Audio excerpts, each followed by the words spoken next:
একদিকে ডিভিসি ছাড়া জল, অন্যদিকে মাইলওয়ান পাঞ্চে এবারে তো 11 গুণ বেশি জল ছেড়েছে। আর কথাও শোনে না। ঘাটার মাস্টার প্ল্যানের নিয়মিত তদারকি করবার জন্য ইরিগেশন মিনিস্টার, ঘাটালের এমপি এমএলএ, পশ্চিম মেদিনীপুরের ডিএমএসপিদের নিয়ে জেলা পর্যায়ে একটা মনিটরিং কমিটি তৈরি করা হয়েছে। ব্লক লেভেলেও জনপ্রতিনিধি ও অন্যান্যদের নিয়ে 6টা কমিটি তৈরি করা হয়েছে। এবং ঘাটাল পৌরসভায় 10 কোটিরও বেশি টাকা ব্যয়ে 5টা স্কুইজের নির্মাণের কাজ 90% সম্পূর্ণ হয়েছে। মানে ওই 500 কোটি টাকাটা এবারে বাজেটে রেখেছি, কাজটা শুরু হয়েছে। মোট কমপ্লিট হতে 2 বছর লাগবে, তার মধ্যে 6 মাস হয়ে গেল। ঘাটাল পৌরসভা এলাকায় 60 কোটি টাকা ব্যয়ে 2টো পাম্প হাউসের জন্য ওয়ার্ক অর্ডারও জারি করা হয়েছে। বর্ষার পরে কাজ শুরু হবে। 19 কিলোমিটার দীর্ঘ পলাশপাই খাল খননের কাজ এবছর মে মাসে শেষ হয়েছে।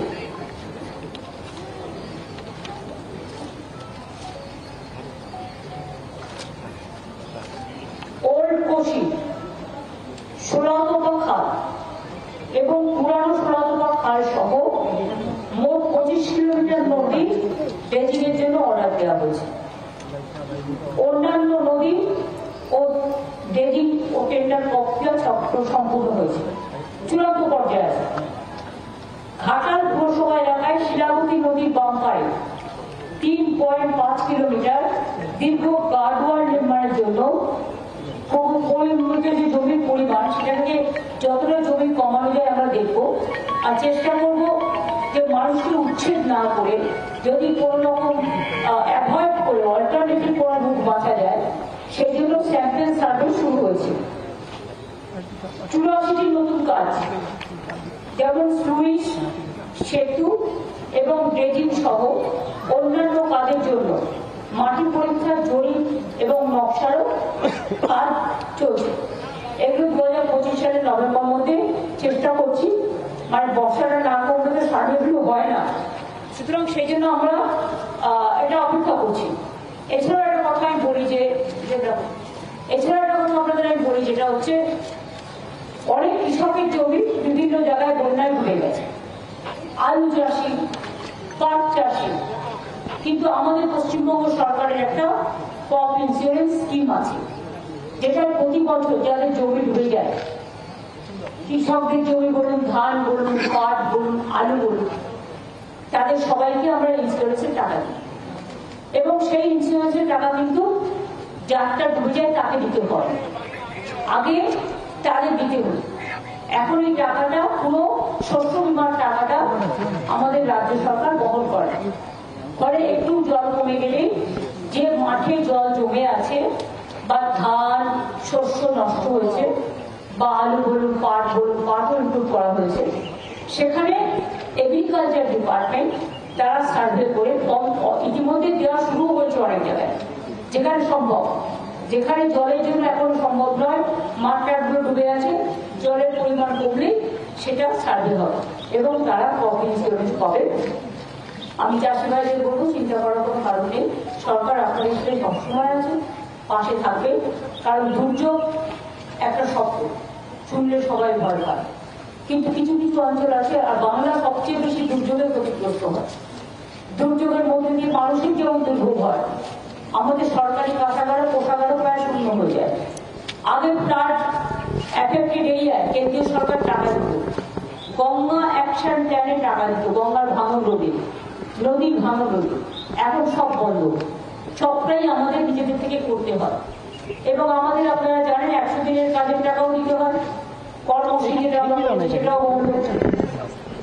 গ্রামীণ রাস্তাও আমরা তৈরি করি, পথশ্রীর মাধ্যমে যতটা পারছি কেন্দ্রীয় সরকার বন্ধ করে দিয়েছে সব। এছাড়াও বাড়ি আমরা আগে করেছি, বাংলার বাড়ি, যেটা গ্রামীণ আবাস যোজনায় হতো 45 লক্ষের মতো, আর এবছরও 12 লক্ষ করা হয়েছে মাটির বাড়ি, পাকা বাড়ি করবার জন্য টাকা দেওয়া হয়েছে। এছাড়াও আরো 16 লক্ষ মানুষ যাদের লিস্টে নাম আছে তারা পেয়ে যাবে, ডিসেম্বরে হাফ টাকা পাবে, মেতে তার বাদ বাকি টাকাটা পাবে। আর তারপর যেটুকু বাকি থাকবে সেটা আমরা বছরে বছরে করে দেবো। এছাড়াও আরবান এরিয়াতেও বাড়ির টাকা দেওয়া হয়, সংখ্যালঘু এরিয়াতেও দেওয়া হয়, ট্রাইবেল এরিয়াতেও দেওয়া হয়, সেগুলো কিন্তু এক্সট্রা আছে। সেই সংখ্যাটা আমি কিন্তু বললাম না, সেটাও প্রায় আরো 1200 লাখ হবে সব মিলিয়ে। সুতরাং আমি আজকে নতুন নয়, প্রতিবারই আসি এবং একবার তো আমার মনে আছে ঘাটালে 3তলা বাড়ি থেকে হেলিকপ্টারে করে মানুষকে নামানো হয়েছিল, সেটাও আমার মনে আছে। কাজে এই জায়গাটা পুরো একদম ডোবার মতো। আর বাংলাটা প্রবলেম হচ্ছে নদী মাতৃকা দেশ, আর পশ্চিমবাংলাটা ঠিক নৌকার মতো। নেপালে বৃষ্টি হলে বাংলায় জল ছেড়ে দেয়, ভুটানে বৃষ্টি হলে উত্তরবঙ্গ ডুবে যায়, নেপালে বৃষ্টি হলে উত্তরবঙ্গ ডুবে যায়, ডিবিসি জল ছেড়ে দিলে, মাইথন জল ছেড়ে দিলে, পাঞ্চের জল ছেড়ে দিলে অন্যান্য নদী হয়ে সেই জলগুলোতে দক্ষিণবঙ্গ ডুবে যায়। এতে মানুষের যেমন ক্ষতি হয়, আমাদেরও রাজস্ব থেকে প্রচুর পরিমাণ টাকা খরচ হয় এর জন্য। কিন্তু আমরা মনে করি মানুষ ভালো থাকে, এর জন্য কিন্তু প্ল্যান করে আমাদের সরকারের আমলে আমরা প্রায় 5 লক্ষ পুকুর কেটেছি, 500 চেকড্যাম তৈরি করেছি, তাতেও কিন্তু জল অনেকটা ভরছে। কাজে এখনো তোমার বাকি আছে। আর এবার ডিবিসিতে জল ছেড়েছে, এটা সব রেকর্ড ছাপিয়ে গেছে। টোটালটা কত যেন মনে হচ্ছে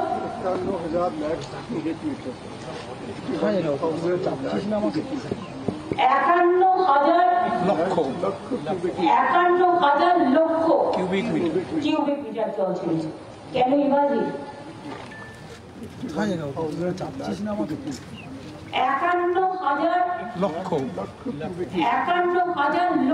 কিউবিক মিটার। মানে ঝাড়খণ্ড যেন না ডুবে, বাংলা যেন ডুবে। তো তোমরা ড্রেজিং করছো না কেন? ওখানে ড্রেজিং করলে প্রায় 10,000 কিউবিক মেট্রিক টন জল ধরতে পারে, কিন্তু ওরা 20 বছর ধরে ড্রেজিং করেনি। মাইথন, পাঞ্চে বর্ষা হলে জল ছেড়ে দিচ্ছে বাংলায়। তো বাংলার কতটা সইবে? এই অত্যাচার আমরা সইব না। আগামী দিন আমি 2026 নির্বাচনের পরে এই ডিবিসির জল আমাদের এখানে ছাড়লেই কি করে ডিবিসির জলটাকে আটকানো যায় তার প্ল্যানিং আমরা করব।